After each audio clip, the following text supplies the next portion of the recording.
Okay, here we go. Okay. ஐயோ எப்பா எப்படா ஒரு கதை சொல்லிட்டேன் சார். சின்ன வயசில் நம்மளுக்கு பெரிய ஆசை இருந்திருக்கிறோம். நிறைய காசு சேர்க்கணும், ஒரு கார் வாங்கணும், வீடு வாங்கணும். வளர வளர அவர் ட்ரீம்ஸ் பிகம் மோர் ஸ்பெசிஃபிக். இந்த கார் தான் வாங்கணும், இந்த கலரில் தான் பைக் வாங்கணும், இங்கே தான் வீடு வாங்கணும், அப்படி இப்படின்னு சொல்லி கண்ணை மூடி திறந்தா யூ ஆர் 25. சம்பந்தமே இல்லாத ஒரு காலேஜ் டிகிரி, பிடிக்காத வேலை, மாதம் 18,967,000 rupees salary. Where did your dreams go? நீ ஆசைப்பட்ட அந்த காரு, நீ ஃபிலிம் மேக்கர் ஆகணும் அப்படின்றத கனவு, are you still trying to chase your dream? ட்ரீம்ஸை சேஸ் பண்ணி தோற்று போகிறதா, இல்லை ட்ரை பண்ணலே அப்படின்ற ஒரு ரிக்ரெட்டோட லைஃப்பில் வாழ்கிறதா? ட்ரை பண்ணி தோத்துட்டா people will definitely laugh. You will lose confidence. I am sure you will be a joker. But அதே ஜெயிச்சிட்டுனா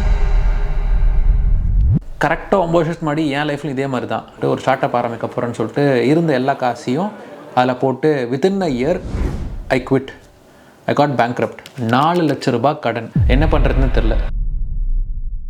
7 years later ஐ மீன் இன் டென்மார்க்கில் என்என்இன்ற கம்பெனியில் ரிஸ்க் மேனேஜராக வேலை செய்கிறேன். எனக்கு மாதம் 6,70,000 சம்பளம். ஜாலியாக இருக்கிறேன். செம ஊர், சரியான வைப்பு. காலைல எழுந்தா வேலை முடிச்சதும் நைட் அவுட்ஸ், வீக்கெண்ட் ஆனால் பார்ட்டிஸ். ஸோ ஓவராலாக சொல்லணுன்னா லைஃப் மஜா ஆகையா. பட் லைஃப்பில் இந்த நிலைமைக்கு வரத்துக்கு it took me 8 years of endless self doubts, hundreds of failures, thousands of sutadis, and above all, the balls to not just give up.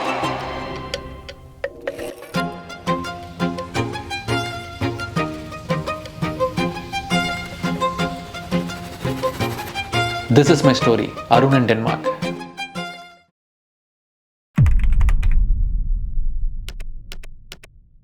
So let's go back to 2010. First year college. நான் எஸ்ஆர்எம்மில் தான் படிப்பேன்னு சொல்லி எங்கள் அப்பா அம்மா கிட்ட கெஞ்சி கூத்தாடி 3 லட்ச ரூபா கடன் வாங்கி எஸ்ஆர்எம்மில் சேர்ந்தேன். இப்போ எஸ்ஆர்எம்மில் சேர்ந்த உடனே இதோட என் லைஃப் மாடுன்னு நினைப்பீங்க. ஆனால் அதெல்லாம் கிடையாது.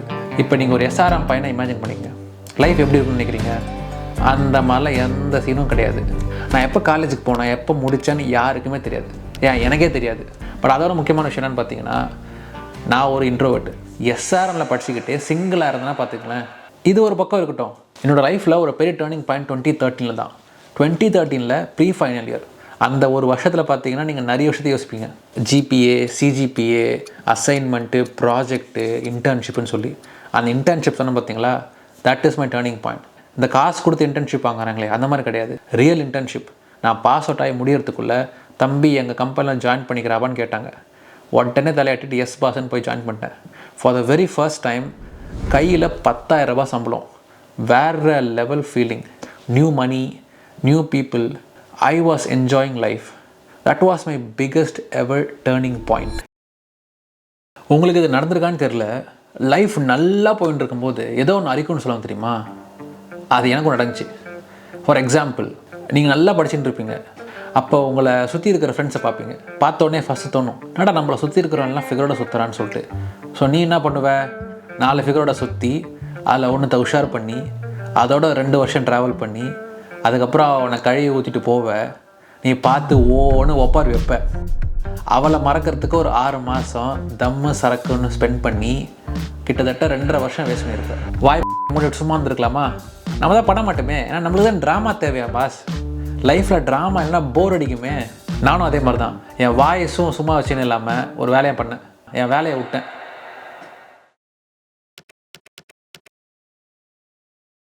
பேக் இன் த டேஸ் கொடுக்குற 10,000க்கு ஏதோ ஒரு வேலை செய்யணுன்றதுக்காக I started focusing on emerging technologies. அப்போ back in 2015 emerging technologies into construction, digital construction was at its peak. BIM technology, building information modeling, இந்த டெக்னாலஜி மேலே எனக்கு நிறைய நாட்டம் இருந்துச்சு. I decided to go all in with my business. 1 year into startup, it failed. I failed.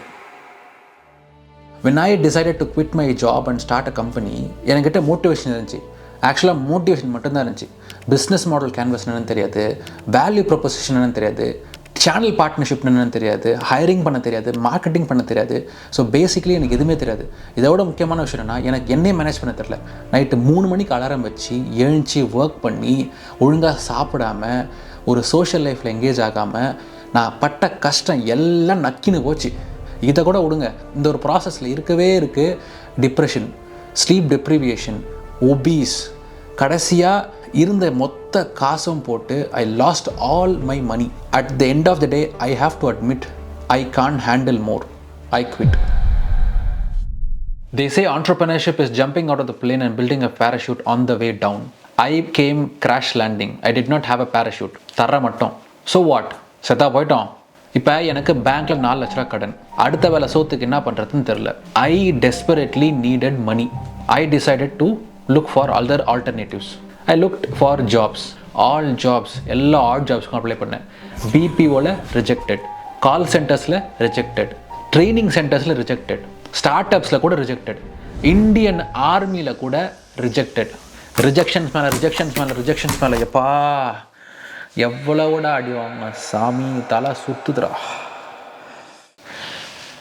Even the startups didn't make me feel like a loser. இந்த ரிஜெக்ஷன்ஸ்னால ஐ became a complete loser.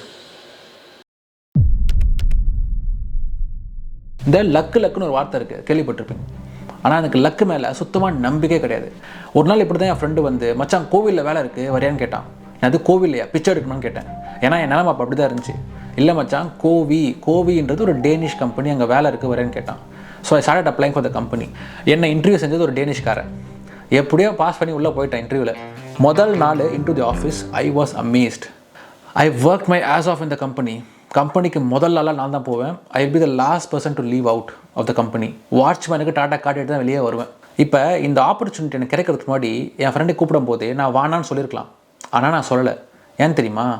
ஏன்னா என்னை பொறுத்து இருக்கும் இதான் luck. And அந்த luck change my life.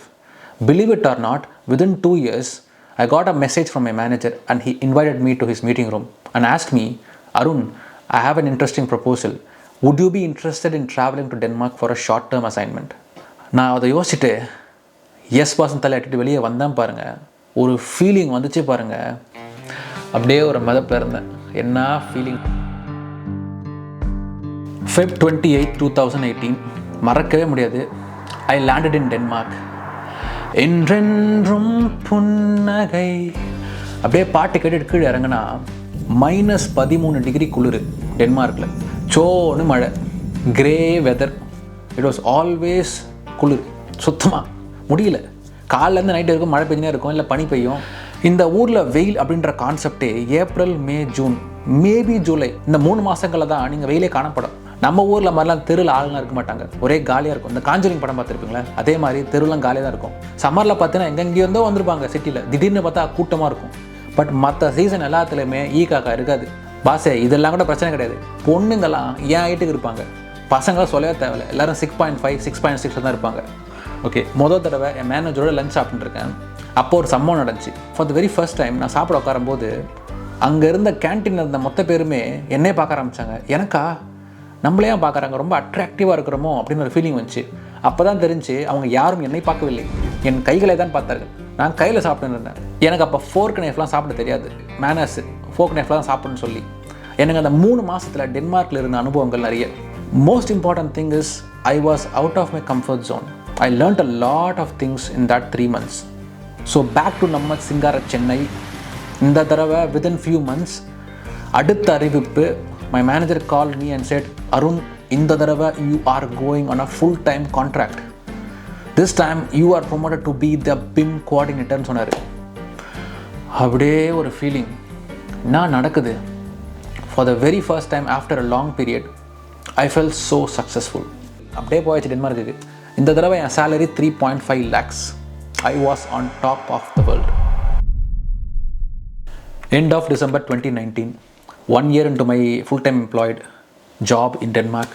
நல்லா சம்பாரிச்சுன்னு இருந்தேன், நிறைய காசு சேர்க்க ஆரம்பித்தேன். ஒரு மெதப்பில் தான் இருந்தேன் லிட்டரலாக. இந்த அரிப்புன்னு சொன்ன ஞாபகம் இருக்குங்களா? எனக்கு நடந்துச்சது. நம்ம தான் நல்லா சம்பாதிக்கிறோமே, நம்ம தான் நல்லா செட்டில் ஆக போகிறோமே, வாலிப வயசு வேறு, ஸோ கல்யாணம் பண்ணலான்னு சொல்லிட்டு எங்கள் அப்பா அம்மாட்ட சொன்னேன். வீட்டில் பொண்ணு பார்த்தாங்க. அவங்க பொண்ணு பார்த்த எந்த பொண்ணும் எனக்கு பிடிக்கல. நான் ஒரு பொண்ணை செலக்ட் பண்ணேன். கோவிடில் மேரேஜ், 1 வருஷம் கூட முடியல. அன்எக்ஸ்பெக்டடாக ஒரு அடி, என்னால் எந்திரிக்கவே முடியல. I hate to go through a divorce. அந்த அடியை நல்லா திரும்பி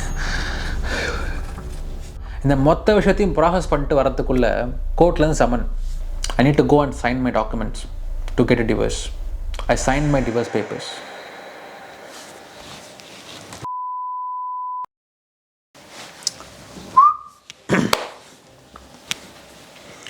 ஏன் அவனை எல்லாருக்கும் பிடிக்குது? இவனா பார்க்க சூப்பராக இருக்கான்ட்டா, இவனா நல்லா நடிக்கிறான்ட்டா, இவனா ஆண்டவரா இல்லை தலைவரா இல்லை கடவுளா? ஏன்னு சொல்லிட்டா, ஏன்னா ஹீ இஸ் எஸ்டிஆர்.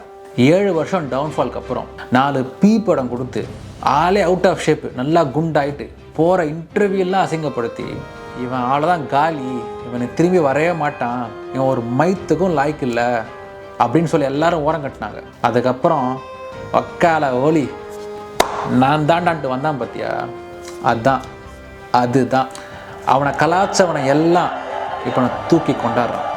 எழுதி வச்சுக்கோ, டவுன்ஃபால்லேருந்து ஏஞ்சிக்கிற வரைக்கும் தான். ஏஞ்சி வந்துட்டேன்னு வச்சுக்கேன், த ரெஸ்ட் இஸ் ஹிஸ்ட்ரி.